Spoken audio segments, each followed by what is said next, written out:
सीधे ब्रेक करिए। अधीर के बयान पर प्रहलाद जोशी का ट्वीट। अधीर देश से माफी मांगे, प्रहलाद जोशी ने कहा।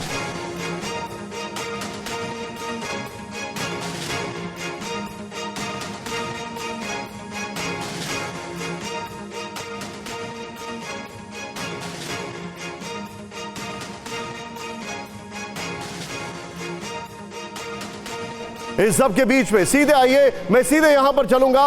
ये मामला बड़ा हो गया। पंकज मेरे साथ है। पंकज, ये एक और इश्यू हो गया है। जो अधीर रंजन ने जो बयान दिया था वो एक और इश्यू हो गया है, एक बहुत बड़ा मुद्दा बन गया है। जी हां, अधीर रंजन चौधरी ने अपने स्पीच के बिल्कुल आखिर में जिस तरीके से प्रधानमंत्री नरेंद्र मोदी की तुलना किसी से कर दी है, उस पर बात बढ़ गई है, विवाद बढ़ता जा रहा है। उसको एक तरीके से हालांकि एक्सपंज तो कर दिया गया है, लेकिन चूंकि विपक्ष के नेता हैं इसीलिए मुद्दे को बड़ा किया जा रहा है और सत्ता पक्ष की तरफ से कहा जा रहा है, जैसा आपने ट्वीट का भी जिक्र किया प्रहलाद जोशी के संसदीय कार्य मंत्री के, कि वो देश से माफी मांगे। इसको भी एक साइडलाइन में एक तरीके से कह सकते हैं कि एक मुद्दा बनाया गया है। आप जो बता रहे हैं यहां पर मेरे पास जो जानकारी अभी आ रही है, ये जो विलंब हो रहा है, आनंद भाई, ये विलंब होने की वजह क्या है? 4 बजे पीएमओ का ट्वीट आया था, अगर मैं गलत नहीं हूं, लेकिन वो था कि वो मौजूद होंगे। हाँ जी देखिए, इसको विलंब या देरी नहीं कह सकते, क्योंकि प्रधानमंत्री कार्यालय की तरफ जो ट्वीट था अराउंड 4 लिखा होता है, यानी कि 4 बजे के आसपास।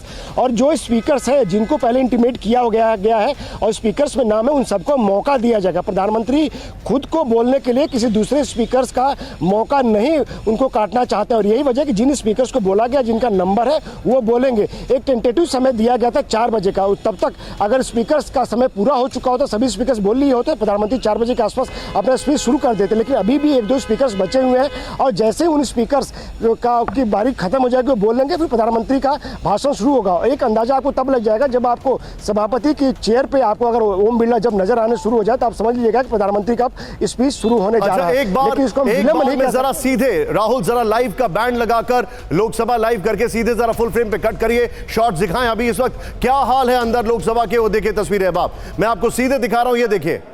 ప్రపంచమంతా నవ్వుకుంటున్నారు అధ్యక్ష ఆ నాయకునికి వ్యవహరించాలి। करीमनगर तेलंगाना से संजय कुमार बंदी बीजेपी के, ऑडियो ऑफ करिएगा जरा इसका। ఒక్కసారి కౌగులించుకుంటాడు, ఒక్కసారి కన్ను కొడతాడు। ఆయన వ్యవహారం చూస్తున్న గజనీ గుర్తొస్తుంది వస్తారు, గజనీ ఆయన అంటుడు సార్ भारत माता ने हत्या చేసినట్టు तेलुगु में संबोधित कर रहे हैं। मैं सीधे चलूंगा यहां पर। पंकज मेरे साथ है। पंकज, आप, यहां पर कोई खतरा नहीं है सरकार को, लेकिन ये जो लाइन कल गृह मंत्री अमित शाह ने रखी कि भले ही अपोजिशन को अविश्वास हो, लेकिन जनता का विश्वास उनके साथ है, इस लाइन को आज क्या बड़ा होते देख रहे हैं?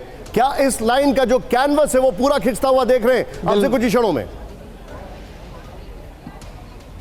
जी हाँ, बिल्कुल इस लाइन को बहुत बड़ा हुआ देख रहे हैं, और कह सकते हैं कि उसका लॉजिकल कंक्लूजन अगर होगा जब प्रधानमंत्री नरेंद्र मोदी लोकसभा के अंदर इस अविश्वास प्रस्ताव पर समापन स्पीच दे रहे होंगे। और मैं बताऊं आपको कि अपोजिशन को ये जो बता रहे हैं ना कि किस तरीके से, चूंकि अविश्वास प्रस्ताव से सरकार को कोई खतरा नहीं है।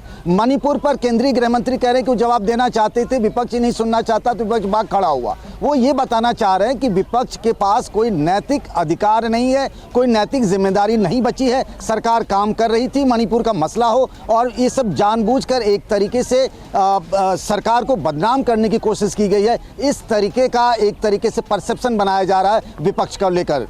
आप जो बता रहे हैं, ये जानकारी हमारे पास आ रही है, लाइव दिखाइए लोकसभा से। और यहां पर जो ब्रेकिंग है, कुछ ही देर में पीएम बोलने वाले हैं, किसी भी क्षण, बल्कि जरा उसको करेक्ट करिए, किसी भी क्षण पीएम बोलने वाले हैं, ये जानकारी आ रही है। अविश्वास प्रस्ताव पर चर्चा का जवाब देंगे पीएम, करेक्ट करवाइए उसको जरा, किसी भी क्षण हो सकता है वो।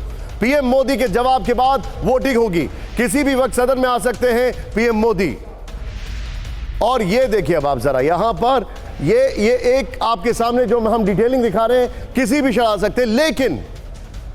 लेकिन अब सवाल ये है, सीधे मैं चलूंगा यहां पर। आनंद, कोई इंफॉर्मेशन, कोई जानकारी, कितनी देर और? जी देखिए, अगर मैं गलत नहीं हूं तो जो मेरी जानकारी है, अभी बीजेपी के 2 स्पीकर और बचे हुए, राजदीप रॉय और रमेश विधूड़ी, वो ये बीजेपी की तरफ से बचे हुए। इसके अलावा एक और स्पीकर है, उनका नाम मैं भूल रहा हूँ। ये जब स्पीकर्स अपना समय पूरा कर लेंगे, अपनी बात रख लेंगे, तो उसके बाद प्रधानमंत्री नरेंद्र मोदी का रिप्लाई होगा इस अविश्वास प्रस्ताव पे, क्योंकि प्रधानमंत्री नहीं चाहते हैं कि किसी का हक मारे, किसी का मौका है तो वो खुद ले और अपना खुद भाषण दे। और यही वजह कि प्रधानमंत्री सबको मौका देना चाहते हैं जिनका नाम स्पीकर्स की लिस्ट में, और यही वजह इसलिए जो है ये समय थोड़ा ज़्यादा हो रहा है। और पीएमओ ने जो ट्वीट किया था वो टेंटेटिव समय बताया था 4 बजे के अराउंड, ये नहीं कहा था कि 4 बजे ही डॉट प्रधानमंत्री नरेंद्र मोदी का रिप्लाई शुरू हो जाएगा।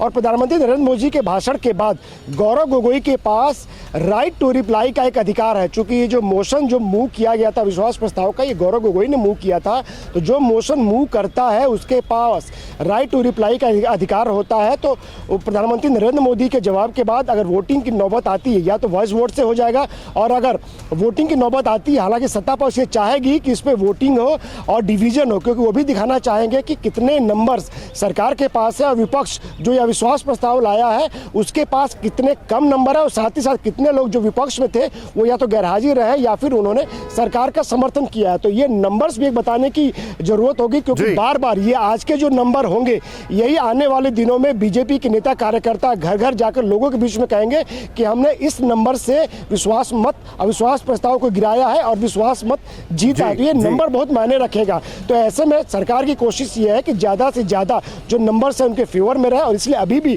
बहुत सारे पॉलिटिकल पार्टीज के नेताओं से बातचीत चल रही है कि या तो जो विरोध में वो गैरहाजिर कर जाए या फिर बीजेपी का समर्थन कर दे इस अविश्वास प्रस्ताव के खिलाफ।